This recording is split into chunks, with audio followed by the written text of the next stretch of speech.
11 থেকে 20 গ্রেড সরকারি চাকরিজীবী জাতীয় ফোরাম বাংলাদেশের বিভিন্ন দপ্তরে কর্মরত 11 থেকে 20 গ্রেডের 14 লক্ষ প্রায় কর্মচারীদের প্রাণের দাবি চলমান বেতন বৈষম্য নিরসন সহ 7 দফা দাবি আদায় বিভিন্ন কর্মসূচি দিয়ে আসছে। দাবি আদায়ের আমরা রাস্তায় নামতে চাই না এবং সরকারকে বিরক্ত করতে চাই না। যৌক্তিক দাবি পূরণে সরকারের আন্তরিক সহযোগিতা কামনা করছি। বৈষম্যমুক্ত নবম পে স্কেল চাই 2024। কেন 50% মহার্ঘ ভাতা চাই? সরকারি 11 থেকে 20 গ্রেড চাকুরিজীবীরা 2 বেলা 2 মুঠো ভাত খাওয়া অধিকার চায়, যা বর্তমান বেতন দিয়ে অসম্ভব হয়ে পড়েছে। অনেক কর্মচারী ঋণগ্রস্ত হয়ে পড়ছে, তাই দ্রুত নবম পে কমিশন গঠন করে চলমান বেতন বৈষম্য দূরীকরণের মাধ্যমে নবম পে স্কেল ঘোষণা ও বর্তমান বাজার ব্যবস্থা অনুযায়ী পে স্কেল প্রদানের পূর্ব পর্যন্ত সর্বনিম্ন 50% মহার্ঘ ভাতা প্রদান এবং নবম পে স্কেল বাস্তবায়ন কমিটিতে 11 থেকে 20 গ্রেডের কর্মচারী প্রতিনিধি অন্তর্ভুক্ত করতে হবে। কেন উচ্চতর গ্রেড চাই না? একই পদে 10 বছর চাকুরি করার পর উচ্চতর স্কেল পেয়ে যদি কোন কর্মচারীর 10 টাকা বেতন বাড়ে, এটা কি উপহাস নয়? যারা এই নিয়ম চালু করেছেন তারা কর্মচারীদের উপর জুলুম করেছেন। এমন দুঃখজনক বঞ্চনার অবসান চায় কর্মচারীগণ। টাইম স্কেল ও সিলেকশন গ্রেড বহাল সহ বিভিন্ন দপ্তরে বর্তমানে প্রচলিত অসঙ্গতিপূর্ণ নিয়োগ বিধি পরিবর্তন করে শিক্ষাগত যোগ্যতা উন্নীতকরণ সহ এক ও অভিন্ন নিয়োগ বিধি প্রণয়ন করতে হবে।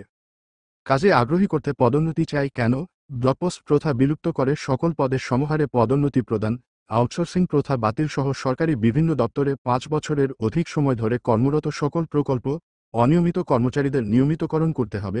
সকল দপ্তর অধিদপ্তর পরিদপ্তর স্বায়ত্তশাসিত প্রতিষ্ঠানের ও কর্পোরেশনে কর্মরত কর্মচারীদের সচিবালয়ের ন্যায় পদ পদবি ও গ্রেড প্রদান করতে হবে। একটা সিঙ্গারা এখন দাম 10 টাকা, সেখানে সরকারি কর্মচারীদের দৈনিক টিফিন 6 টাকা, মাসিক টিফিন ভাতা 200 টাকা। এটি কেন নির্ধারণ করা হয়নি তা বোঝা খুবই সহজ যে এটি কেবল মাত্র সরকারি কর্মচারীগণ পায়, বরং কর্মকর্তারা নয়। 1 টাকার বিপরীতে কেন 500 টাকা করা দরকার? 2015 সালে 1 টাকার পরিবর্তে 230 টাকা নির্ধারণ করা হয়। এখন 2024 সালেও 1 টাকার পরিবর্তন 230 টাকা বলবৎ রয়েছে। 10 বছরে টাকা ন্যূনতম দ্বিগুণ হয় এবং টাকার মান অর্ধেক হয়, তাই 1 টাকার পরিবর্তে ন্যূনতম 500 টাকা নির্ধারণ করতে হবে। সকল ভাতা বর্তমান বাজার চাহিদা অনুযায়ী নির্ধারণ সহ ঝুঁকিপূর্ণ কাজে নিয়োজিত সকলকে ঝুঁকি ভাতা প্রদান, টেকনিক্যাল কাজে নিয়োজিত সকলকে টেকনিক্যাল স্কেল প্রদান, অতিরিক্ত কাজের জন্য ওভারটাইম ভাতা প্রদান সহ 100% পেনশন সমর্পণ এবং বাংলাদেশ রেলওয়েতে প্রচলিত প্রহসনের 50 টাকা রেশন ভাতা বাতিল করে 11 থেকে 20 গ্রেডের সকল কর্মচারীদের বর্তমান বাজার ব্যবস্থা অনুযায়ী রেশন প্রদানের ব্যবস্থা করতে হবে। নবম পে স্কেল সহ সরকারি চাকরিজীবীদের বেতন বৃদ্ধি সংক্রান্ত সঠিক তথ্য পেতে চ্যানেলটিতে লাইক, কমেন্ট ও সাবস্ক্রাইব করতে ভুলবেন না। ধন্যবাদ।